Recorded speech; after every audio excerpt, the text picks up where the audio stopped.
Magandang araw po sa inyong lahat. For today's video, ayan, update muna tayo dito sa ating kardinan. Ito muna yung i-update ko sa inyo, yung aking tanim na opo. At siya nga pala, bago ang lahat, at kung bago ka pa lang sa aking YouTube channel, David Mix Vlog, paki-subscribe naman, like and share and press the notification bell para maging updated ka sa aking mga videos na i-upload. At ito nga pala, talagang hindi mapigilan at hindi makapagpigil ang aking mga tanim at tuloy-tuloy na ang kanilang pumumunga. Ayan, bagamat nahuli, pero ito ginawan ko ng paraan para makahabol. Naka-recover na, ayun, namumunga na rin. Ayan, at ito ay ginawa ko ng iba't ibang klase na paraan ng pagpabunga base lang sa aking experience. Sa tagal ko na nagtatanim din nito, isa sa mga lagi kong itinatanim itong upo. Kaya itong ginamitan ko siya, isi-share ko sa inyo ngayon. Depende na lang sa inyo kung i-apply nyo. Basta para sa akin, ito yung aking ginamit sa ngayon. Papakita ko sa inyo yung mamaya yung talagang aking diskarte nito. Ayan, kaya ngayon ipasyal ko muna kayo, pasilip ko sa inyo ha. Kaya nga ito diretso na ito pag aayos ko paano hulog ng mga tang nito tulad nito, kasi hindi po pwede na ano sila nababuloktot, kasalampay sa isang sanga buloktot kasi. So ayan, ito na nga pala ha, sa inyo ito. Una kong method, ito yung tinatawag na sinaunang pamamaraan ng pagpapabunga. Talagang ano ko lang to, wala naman ito mawawala. Kumbaga trinay ko na lang ito ulit. Aprobado para sa akin yan. Ayan, ilalalayan ko pa rin itong pampausok. Bunot tuwing umaga yan. Tuwing umaga. Ginagawan ko yan ng ganyan. O nga lang yan ay malaking tulong. Malaking tulong yan dito sa aking halamanan. Una pampa iraw ang tawag nito sa amin para hindi lumapit yung mga yung tatawag sa amin gibay-gibay, yung mga nagbubutas, yung shoot borer ba ang tawag doon. Butas-butas ito sa mga bunga, kaya inuud yung tawag nito, mga bunga natin.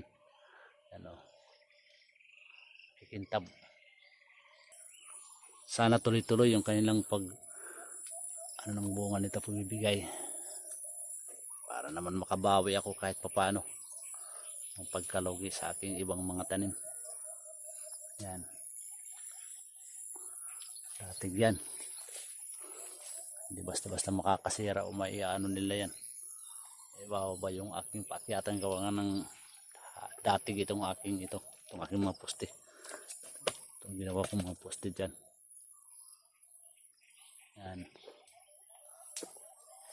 talagang hindi maiwasan siya nga pala yung mga halimbawa ito sakit din to yung namamatay, tawag dito yung fungus ba yan o anong tawag diyan. Yan sa puno, yung kinakalawang yung puno niya. Yan, pero ayos lang yan. At ay makakakuha dyan din na rin ako, may alam ko mayroon din dyan gamot, pero hindi ko na ginamot yan. Marami naman to, okay lang yan para magbukas-bukasan ng aking mga puno para hindi masyadong masikip.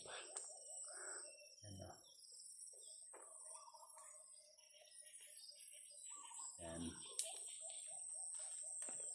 ito mayroon din siya usok.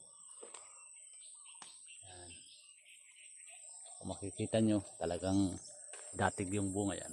Sili ko sa inyo yan yung maliit na yun. Saan pa isa meron tayo dito sa kabila. Marami yan, marami mga ganyan. Ganyan kalalaki.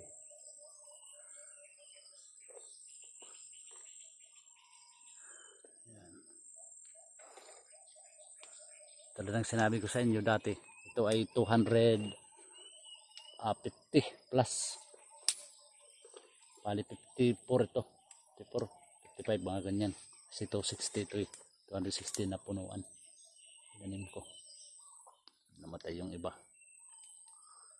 Ayan o. Doon yun.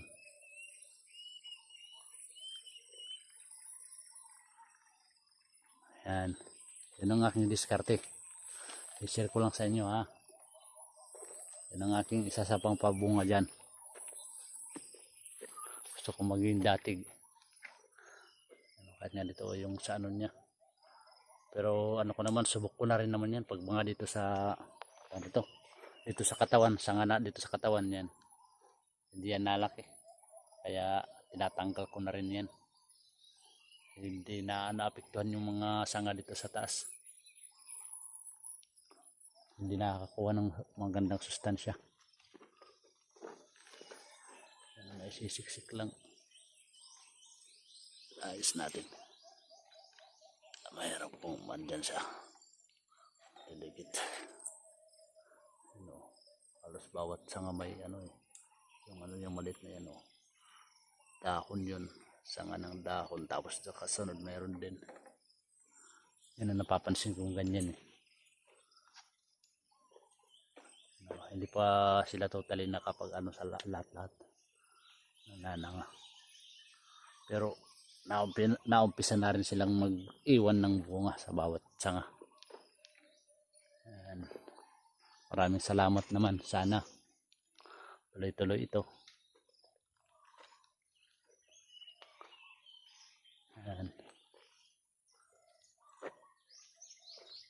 Kahit namumunga na sila, tuloy pa rin ang aking pagpupruning.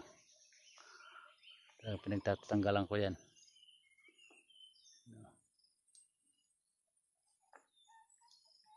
Ng mga sanga-sanga.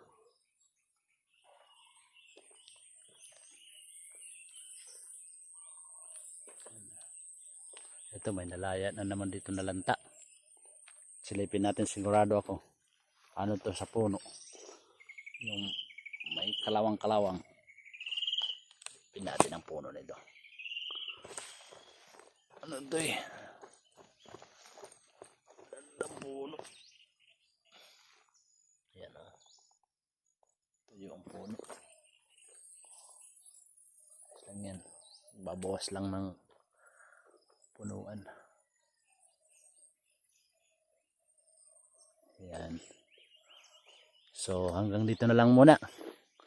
Hanggang susunod ulit na yung videos na gagawin para sa inyo.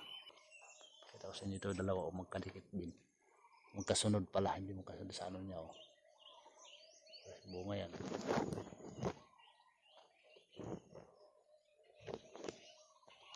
Meron pa dito isang sanga, may bunga din.